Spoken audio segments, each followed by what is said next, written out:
back. My first guest tonight is the host of Greenfield at Large. He's also the senior political analyst for CNN. Please welcome Mr. Jeff Greenfield.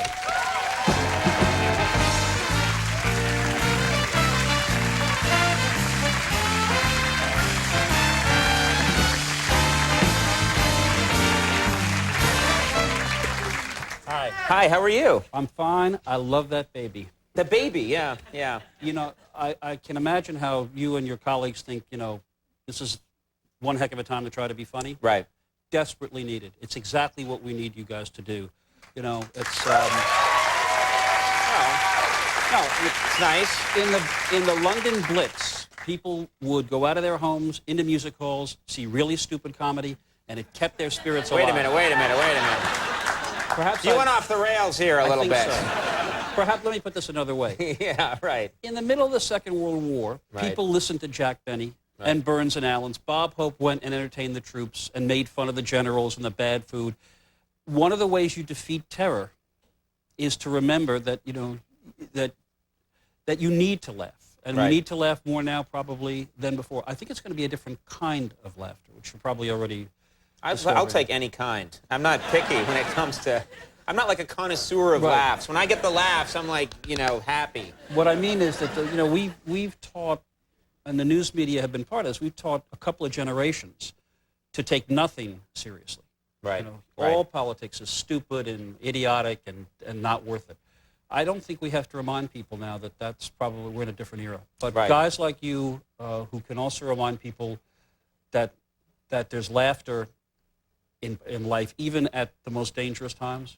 Well, you know, it's interesting. There are articles coming out now talking about, you know, after Pearl Harbor that you know, movies stepped up production and that there was a lot of, I mean, people do need entertainment. It's just this mix, especially being here in New York, of trying to, you know, hit that balance between we have to acknowledge what's been going on here and be honest about it at the same time, and then try and do our job, which is people aren't looking to us to explain things. They're looking to you to explain things, but not me. But there's a part of New York even at this moment, where you have to remember what New York in its other moments has meant. There's a famous joke, which I will clean up before your censors get to it, about a tourist in Midtown Manhattan. You can make it as dirty as you want, and they'll chop it up for you, you know? He goes to a stranger, he goes to a New Yorker, he says, "Excuse me, could you tell me what time it is, or should I just go bleep myself?"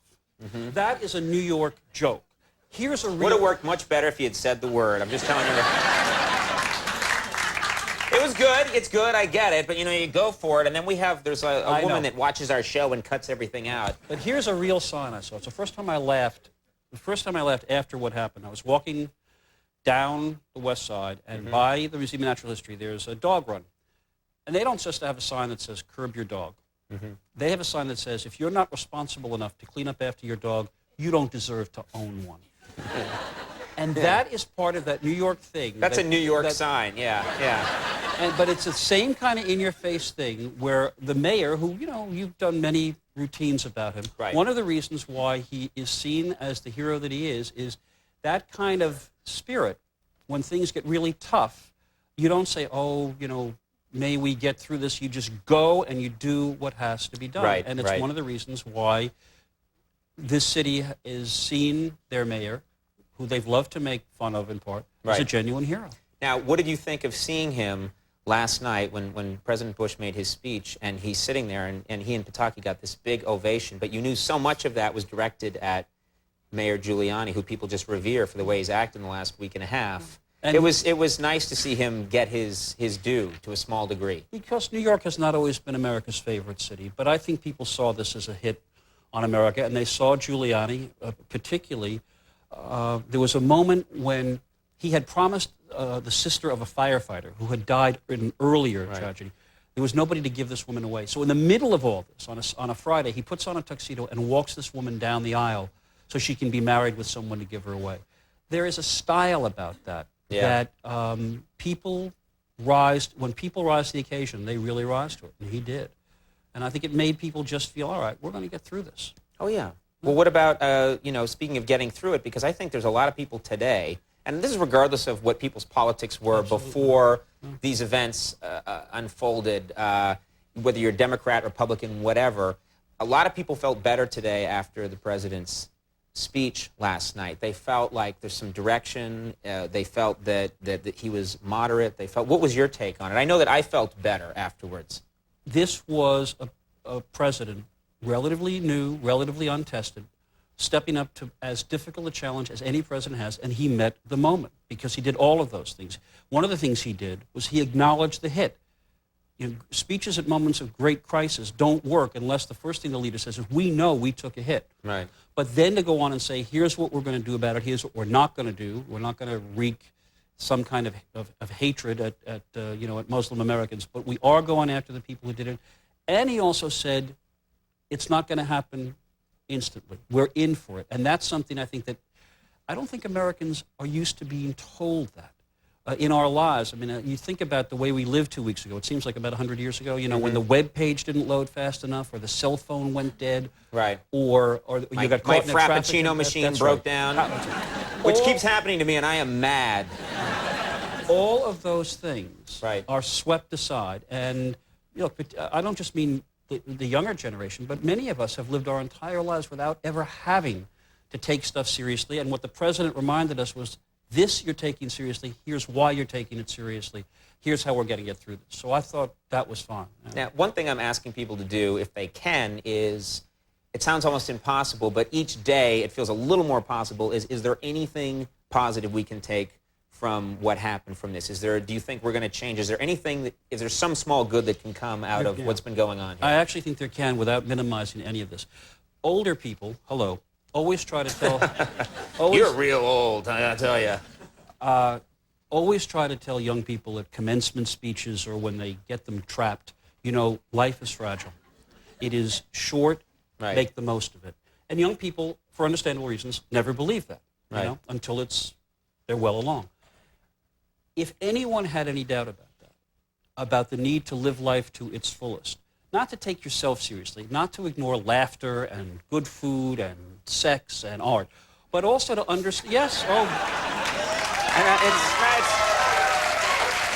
think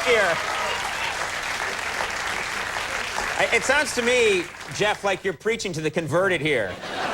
Please stop ignoring sex and good food. Probably I didn't have to list that one. Yeah, right. But you know, but that's it. No, but what I mean is that look, if this had never happened, right? Let me put this in its bluntest way. All right, nobody gets out of this alive. Life is short, no matter if no terrorist ever existed, right? Right.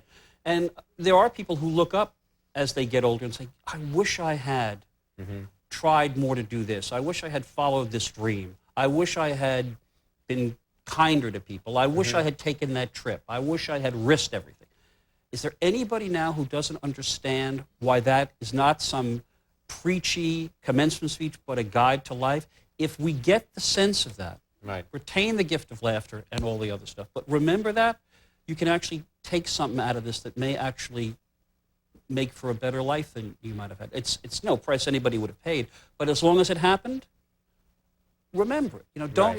It's not on paper. It's not empty words.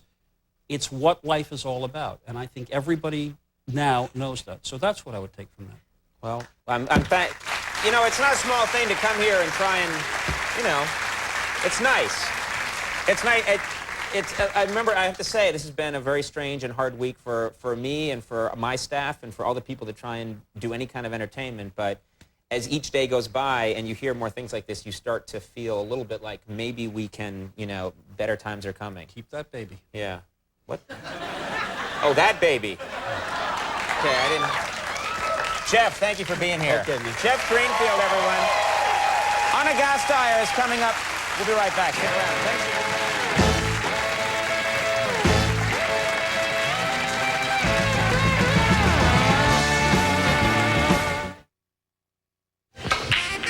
Nice table, Ving.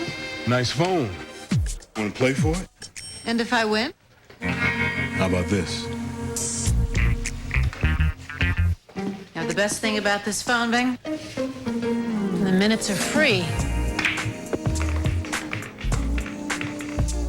Just like this. Get Verizon Wireless free up at Radio Shack and get a Nokia digital phone for $99.99, including a $50 setup card. I'm selling this table. Questa come pezza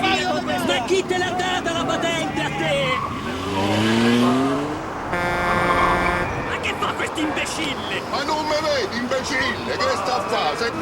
Vai piano, cretino, piano! Bella, che fai stasera? Sparpatello fighetto! Toyota Corolla, loved by people all over the world. All right, things are really shaping up. What's for lunch? Tomato soup. Condensed soup? That was okay when we colored with crayons. We're adults now. There's a better tasting soup. Progresso Hearty Tomato. Big chunks of fine ripened tomatoes and special seasonings, so you get way more flavor. See the difference? This is better. Now about your finger painting. What? It's time to go to the better taste, the Progresso. When I bite into a York peppermint patty, I get a sensation that, well, I'm just glad I get a sensation. York Peppermint Patty. Get the sensation. Don't give away the ending to the year's most terrifying thriller. A tantalizing spine tingler.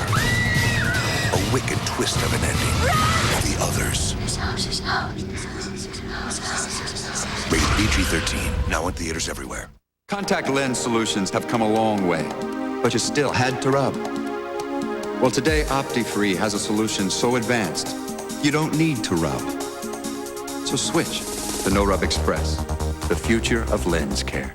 When that pastrami on rye catches up with me, heartburn big time. My passenger says, here, take a Zantac 75. I say, what are you, a doctor? And he says, yeah. Zantac 75, the heartburn relief doctors trust. Summer's almost over, but the savings on a new Subaru have never been better at Gresham Subaru.